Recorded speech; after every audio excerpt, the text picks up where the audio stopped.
നമ്മൾ നമ്മുടെ രഹസ്യ ജീവിതത്തിലേക്ക് ഇങ്ങനെ ഊളിയിട്ടിറങ്ങുമ്പോൾ മുങ്ങിത്താഴുമ്പോൾ അവിടെ നന്മകൾ കാണാൻ നമുക്ക് സാധിക്കുന്നുണ്ടോ എന്ന് നാം പരിശോധിച്ച് നോക്കുക.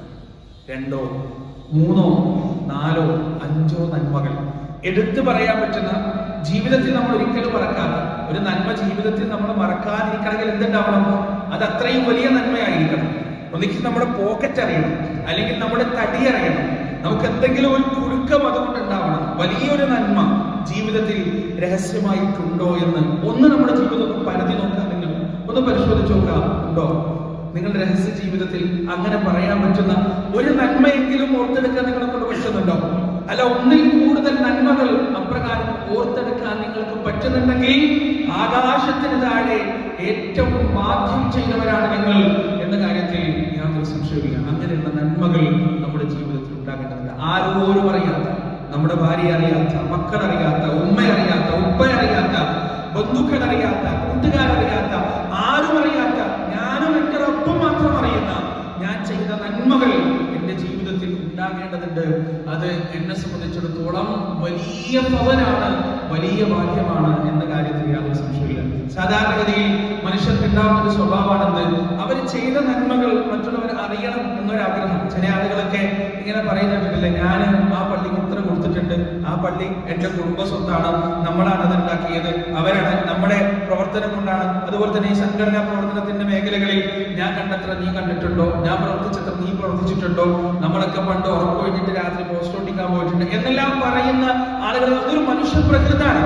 അത് അറിഞ്ഞുകൊണ്ട് ചെയ്യുന്ന ഒരു സംഗതിയല്ല, മനുഷ്യന്റെ ഒരു പ്രകൃതാണ് എന്റെ നന്മകൾ മറ്റുള്ളവരെ കാണണം എന്നൊരാഗ്രഹം. യഥാർത്ഥത്തിൽ അല്ലാഹു സുബ്ഹാനഹു വ തആല ഈ വിഷയത്തെ കുറിച്ച് എന്താണ് പറഞ്ഞത്? അല്ലാഹു പറയാൻ, യാ അയ്യുഹല്ലദീന ആമനൂ, അല്ലയോ സത്യവിശ്വാസികളെ, ലാ തുബ്തിലൂ സ്വദഖാതികും ബിൽ മന്നി വൽ അദാ, മന്ന കൊണ്ടും അദാ കൊണ്ടും, അതായത് എടുത്തു പറച്ചിൽ കൊണ്ടും ബുദ്ധിമുട്ടുകൾ കൊണ്ടും നിങ്ങൾ ചെയ്തു പോയ കർമ്മങ്ങൾ നിങ്ങൾ ബാത്തിലാക്കി കളയരുത്. ഏതുപോലെ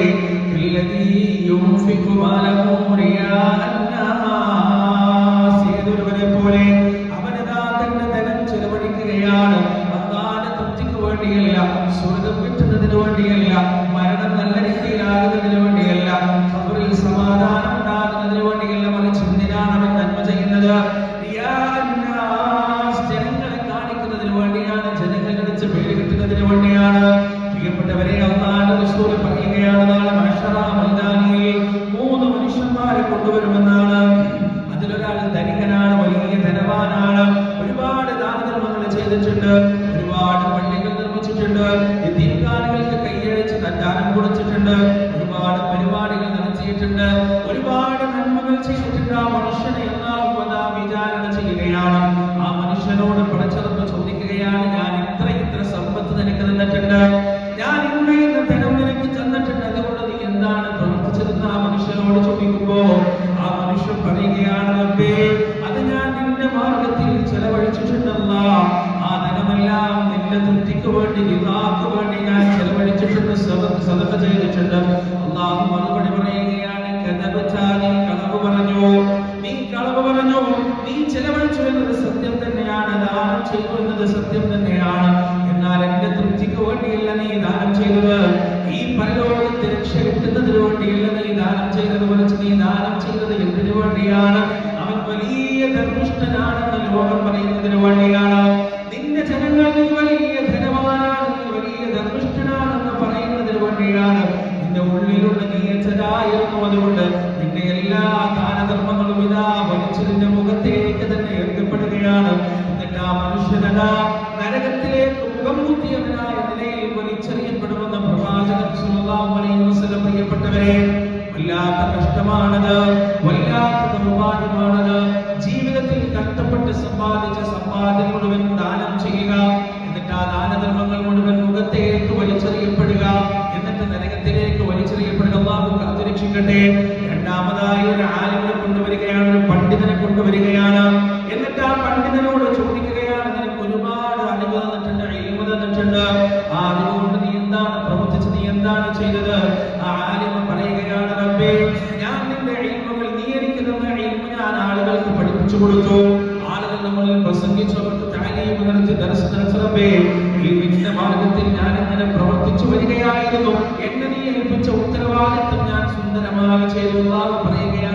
നീ കളവ് പറഞ്ഞിരിക്കുകയാണ്.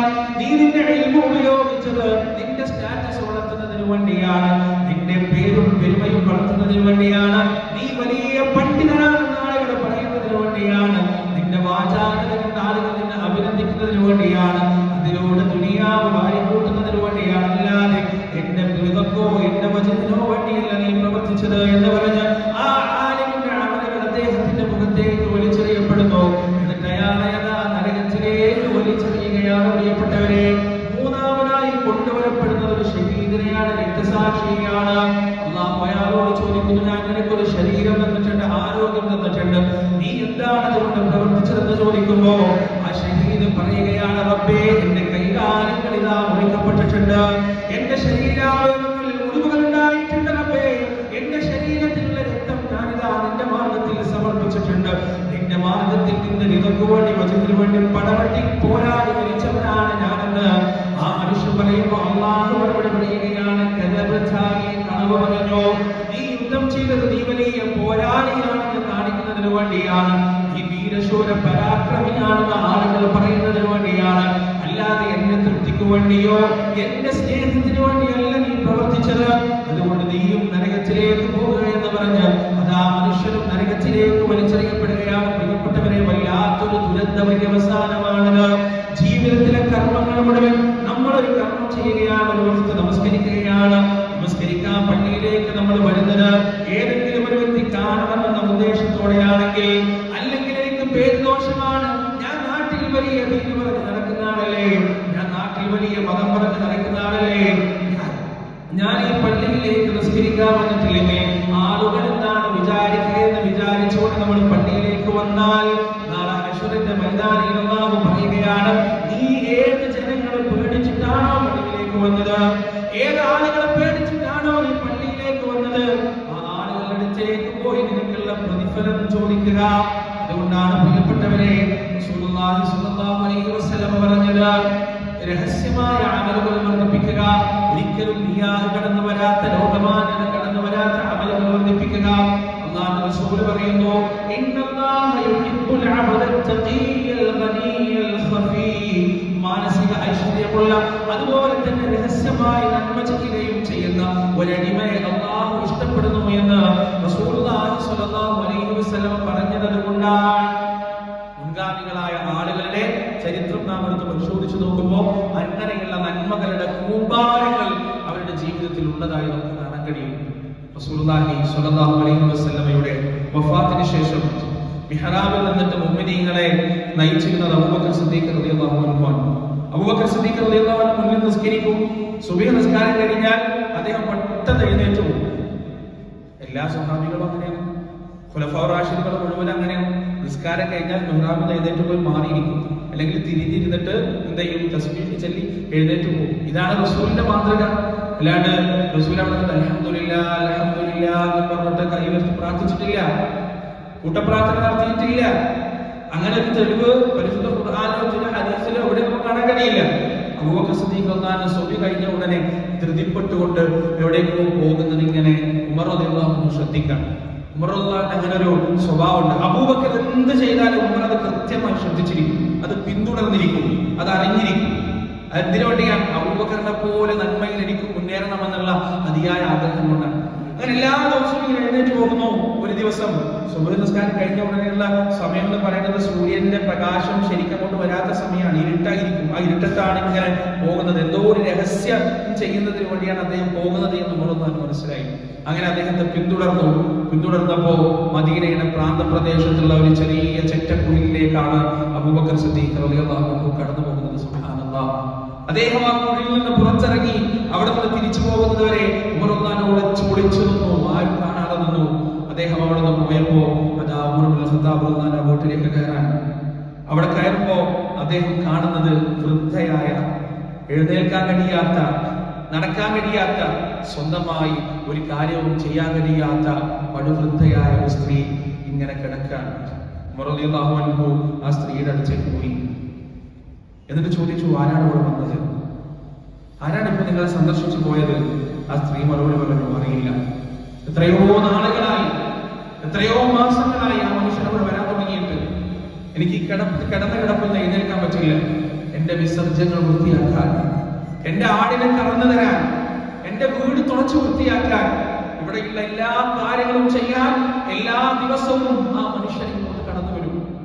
എന്നിട്ട് തിരിച്ചു പോകും. ആരാണെന്ന് പോലും അദ്ദേഹം ഇന്നുവരെ വെളിപ്പെടുത്തിയിട്ടില്ല. അദ്ദേഹത്തിന്റെ പേര് പറഞ്ഞിട്ടില്ല.